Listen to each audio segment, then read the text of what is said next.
প্রিয় student, welcome to SKB math and physics education চ্যানেলে তোমাদের স্বাগতম। আজকের ক্লাস হচ্ছে লিনারের ওয়েস্ট বেঙ্গল পুলিশ কনস্টেবলের প্র্যাকটিস সেট 7 নম্বর সেট থেকে ম্যাথ পার্ট 2। এর আগে যে ক্লাসটা ছিল সেট 7, সেটাতে কিছু অঙ্ক ছিল যেটা পার্ট 1-এ করেছিলাম। আজকে হচ্ছে পার্ট 2, বাকি কিছু অঙ্ক ছিল, সেই অঙ্কগুলো নিয়ে এসেছি। তো শুরু করা যাক, ক্লাস স্কিপ করবে না, ভালো ভালো অঙ্ক আছে।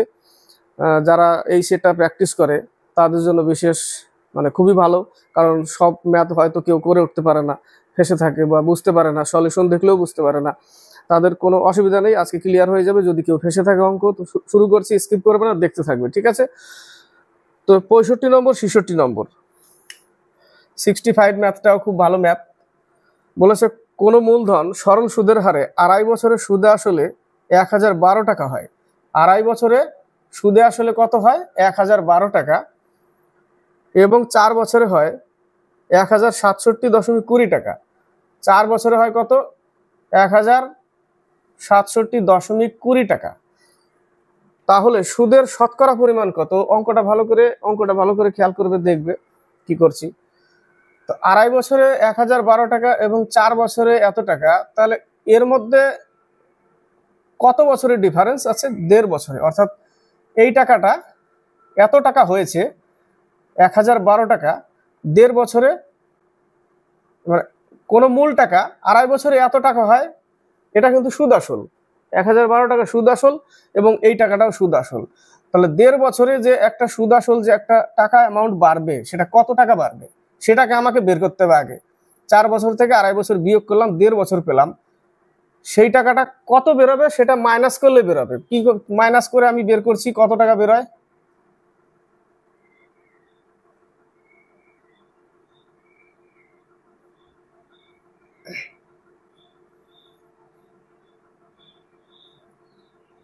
$55.20 টাকা। কত বছরে? 1.5 বছরে। 1.5 বছরে 55.20 টাকা বেরোচ্ছে। এখান থেকে আমাকে 1 বছরেরটা বের করতে হবে। 1.5 বছরে যদি এত টাকা বেরোয়, তাহলে 1.5 বছর দিয়ে যদি ভাগ করি, তাহলে আমি 1 বছর পেয়ে যাব। তাহলে 1 বছরে আমার বেরোচ্ছে কত? 1 বছরেরটা বের করতে হবে। দশমিক তুলে দিলাম, 3 5 15, 3 1 3, 3 8 24, 3 4 12। 1.5 বছরে এই যে 184/5, এটা 1.5 বছরে। তো 1.5 বছরে যখন 1.5 বছরে বলছি, 1 বছরে 184/5, 1.5 বছরে এত টাকা 1 বছরের, এটা তাই না? 184/5 হচ্ছে 1 বছরের, 1.5 বছরের না, 1 বছরে। তাহলে 184/5 হচ্ছে 1 বছরের। তাহলে সেই টাকাটা 4 বছরে এসেছিল। 4 বছরে কত টাকা হয় এটা বের করতে হবে। 1 বছর বের করে ওটাকে 4 বছরে বের করতে হবে। এই যে 4 বছরে হয়েছিল, 1 বছরে যদি এত টাকা হয়, তাহলে 4 বছরে কত টাকা হয় এটা বের করতে হবে আগে। তাহলে 4 বছরে কত টাকা হচ্ছে বিয়োগ করলে 3 5 15, 5 6 30, 5 8 40।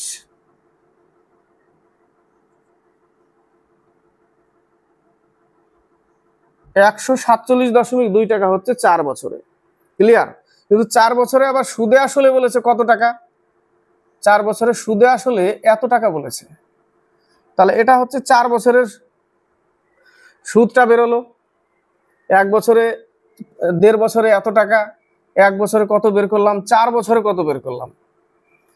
তো 4 বছরের যে অ্যামাউন্টটা বেরোলো, সেই অ্যামাউন্টটা কিন্তু এখান থেকে বিয়োগ করতে হবে। 1067.20 এখান থেকে বিয়োগ করতে হবে।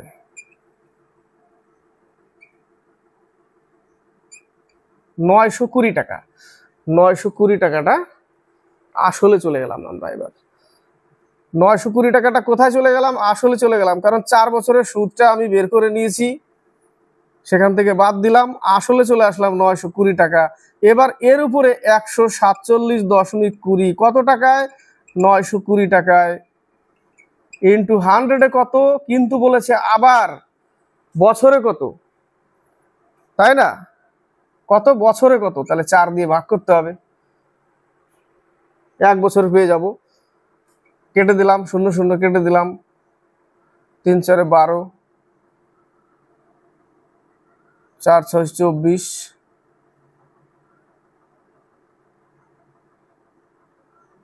4 8 32, এটা কত দিয়ে কাটে দেখো, 4 দিয়ে কেটে যায়, 4%। বোঝা গেল?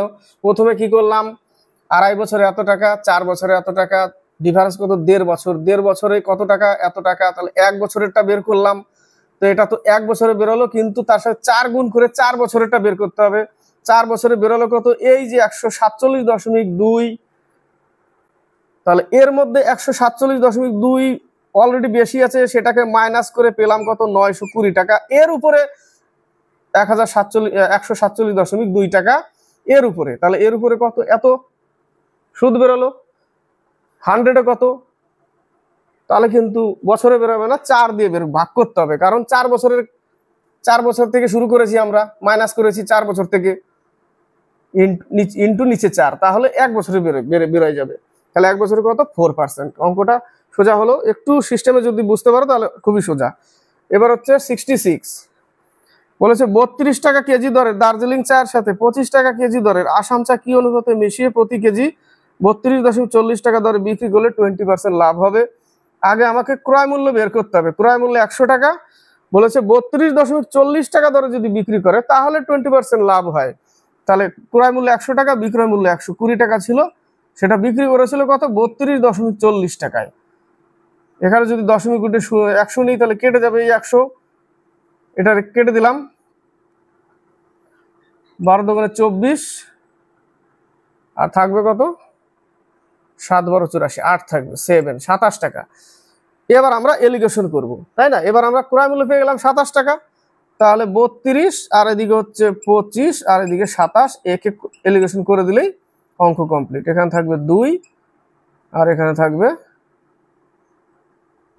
5, 2:5 উত্তর। 68 থেকে 71, তার মধ্যে 69 নম্বরটা জিকে আছে, যেটা চকমা উপজাতি। চকমা উপজাতি হলো আসামে, আসাম উত্তর। 69-এ কোন বস্তু, 68, কোন বস্তু 19% লোকসানে বিক্রি করার পর 162 টাকা বর্ধিত করায় 17% লাভ হয়। কোন বস্তু 19% লোকসানে বিক্রি করার পর, ধরে নিলাম বস্তুটার দাম X টাকা, 19% লোকসানে যদি বিক্রি করে তাহলে সে কত টাকা বিক্রি করবে, 81 টাকায়, তাই না? তাহলে 81/100, এটা হচ্ছে বিক্রয় মূল্য। লোকসানে বিক্রি করার পর 162 টাকা বর্ধিত করেছে, তাহলে 162 যোগ করতে হবে। তারপরে বলেছে যে 17% লাভ হয় কিসের উপরে, তার ক্রয় মূল্য X ধরেছিলাম, সেই ক্রয় মূল্যের উপরে 17% লাভ হয়। তাহলে এটাও বিক্রয় মূল্য, এটাও বিক্রয় মূল্য, তাহলে বিক্রয় মূল্য ইকুয়াল বিক্রয় মূল্য, লিখলাম বিক্রয় মূল্য ইকুয়াল বিক্রয় মূল্য। এটাকে এই পাশে রেখে দাও, এটার পরে এটা মাইনাস করে দাও, তাহলে 117x/100 minus 81x/100 equal to 162। বিয়োগ করলে কত থাকবে, 36x/100 ইকুয়াল টু 162। 9 × 9, 8 9 72, 4 9 36, 4 25 100, কেটে গেল। 18 গুণ করে দিতে হবে, 450 টাকা উত্তর হবে। কত উত্তর হবে, 450 টাকা। 70 নম্বর, আরেকবার ধরে নি X টাকা ক্রয় মূল্য, 19% লোকসানে বিক্রি করাতে, মানে 81/100 বিক্রি করেছে, তারপরে বলেছে যে 162 টাকা বর্ধিত করায়, তাহলে টোটালটা কি হয়ে গেল, বিক্রয় মূল্য হয়ে গেল। তবুও বলেছে 17% লাভ হয়, তার মানে 100 টাকা দাম ছিল, 17% লাভ মানে 117 টাকা, এটাও বিক্রয় মূল্য, তাহলে 117x/100 টোটাল বিক্রয় মূল্য ইকুয়াল করে দিলাম, X এর মান 450 টাকা। অনেক সময় অঙ্ক শুধু X না ধরেও যদি চেষ্টা করা হয়, সব সময় হয় না, অনেক সময় যে অঙ্ক যে রাস্তায় যাবে তাকে সেই রাস্তায় নিয়ে যেতে হবে। নেক্সট অঙ্ক 70 নম্বর, একজন পরীক্ষার্থী পরীক্ষায় 25% নম্বর পায় এবং 5 নম্বর থেকে 30 নম্বর কম পায়, আর একজন পরীক্ষার্থী 50% নম্বর পায় এবং 5 নম্বরের থেকে 20 নম্বর বেশি পায়, 5 নম্বর কত? এটা সিম্পল ম্যাথ। আগে আমার বের করতে হবে মোট নম্বর। মোট নম্বর কত ছিল, ধরে নিলাম 100, এটা একটা ট্রিক্স। 100 পার্সেন্টেজের ডিফারেন্স, পার্সেন্টেজের বিয়োগফল করতে হবে, 25% আর 50%, বিয়োগফল কত, 25%, তাই না? 50 থেকে 25 বিয়োগ করলে 25, ইন্টু এই যে বেশি পায় আর কম পায়, এই দুটো নম্বর যোগ করতে হবে। দুটো নম্বর যোগ করলে কত হয়, 30 আর 20 50 হয়, তাই না? এটা কিন্তু মোট নম্বরে বেরোবে, একদম সরাসরি। অনেক সময় প্রশ্ন হতে চায় মোট নম্বর কত ছিল, এইভাবে সাজায় দিলে হয়ে যাবে। তার মানে কি করেছিলাম আমি, 100 এ পার্সেন্ট মাইনাস বি পার্সেন্ট। এবার বি পার্সেন্ট বেশি থেকে কম বিয়োগ করতে হবে এবং ইন্টু ওই 30 আর হচ্ছে 20 এটা যোগ করে বসিয়েছি। বাস এখান থেকে আমরা কি পাবো, মোট নম্বর পেয়ে যাব। ঠিক আছে, আমরা কি পেয়ে যাব, মোট নম্বর। মোট নম্বর কত, 25 × 50 200। 200 হচ্ছে মোট নম্বর। এবার 5 নম্বর কত, এবার নিচের লাইন থেকে ধরি যে 50% পায়, তাহলে 250% কত, তবুও 20 নম্বর বেশি পায়। 50% পাওয়ার পরে 20 নম্বর বেশি পেলে সেটা বিয়োগ করে দিতে হবে। 5 নম্বর থেকে 20 বেশি পেলে বিয়োগ করে দিতে হবে, তাহলে বাকিটা 5 নম্বর থাকবে। 50 × 100 - 20 = 80 নম্বর লাগবে তার পাস হতে। ঠিক আছে, 80 নম্বর পাস হতে লাগবে। 71 নম্বর বলেছে একটি ক্যাম্পে 250 জন ছাত্র, এটা নিচের লাইন ধরে করলাম, উপরের লাইন ধরে করলে একই ব্যাপার হবে। 200 ছিল এবং 25% পায়, কিন্তু যা পায় তা সেটা আবার 30 নম্বর কম পায় 5 মার্ক থেকে। তাহলে 30 নম্বর কি করতে হবে, যোগ করতে হবে এই জায়গাটা। 25 × 50 + 30 = 80, একই আসবে। উপরের লাইন ধরলে ওইটাই আসবে, নিচেরটা মাইনাস করতে হবে, কারণ এটা বেশি পেয়েছে বলেছে, এটা কম পেয়েছে বলেছে, যোগ করে দিব, বেশি পেলে বিয়োগ করে দিব। ক্লিয়ার? এবার বলেছে একটি ক্যাম্পে 250 জন ছাত্রের 18 দিনের খাদ্য মজুদ ছিল। 250 জনের ছাত্রের 18 জনের খাদ্য মজুদ ছিল। যদি আরো 50 জন ছাত্র বাড়তি, আরো 50 জন বাড়তি ছাত্র আসে, অর্থাৎ এবার 300 জন হয়ে যাবে, তাহলে তার কতদিন চলবে, ডি দিন। বাস এইটুকু সমীকরণ করতে হবে। 5 × 6 = 30, 5 × 5 = 25, 3 × 6 = 18, ডি সমান কত বেরোলো, 15 দিন। 81 নম্বর 82 নম্বর বলেছে দুটি সংখ্যার অন্তর 1365। অঙ্কটাও ভালো অঙ্ক। দুটি সংখ্যার অন্তর a - b = 1365। এবার যদি a - a না b যদি না ধরে অঙ্ক, তাহলে তো অঙ্ক হবে না। সবসময় কি বলেছি, যে অঙ্ক যেভাবে যাবে তাকে সেইভাবে করার সলিউশন চেষ্টা করতে হবে, তাহলে তাড়াতাড়ি হবে এবং ম্যাক্সিমাম অঙ্ক হবে। আবার বলেছে যখন বড় সংখ্যাটিকে ছোট সংখ্যা দ্বারা ভাগ করা হয়, বড় সংখ্যা এ ধরেছি, বড় সংখ্যাটিকে ছোট সংখ্যা দ্বারা ভাগ করা হয়, তখন ভাগফল 6 এবং ভাগশেষ 15 থাকে। ছোট সংখ্যাটি কত বের করতে হবে, এটা পরের লাইন বলেছে। তাহলে আমরা কি জানি, a = 6b + 15। তাহলে এখানে বসিয়ে দাও, 6b + 15 - b = 1365। তাহলে এখান থেকে তাহলে 5b = 15 বিয়োগ করে দিতে হবে। বাস, তাহলে 1350। 5 × 10, 5 × 7 = 35। তাহলে বি এর মান কত, 270। ছোট সংখ্যা এটাই বেরিয়ে গেল।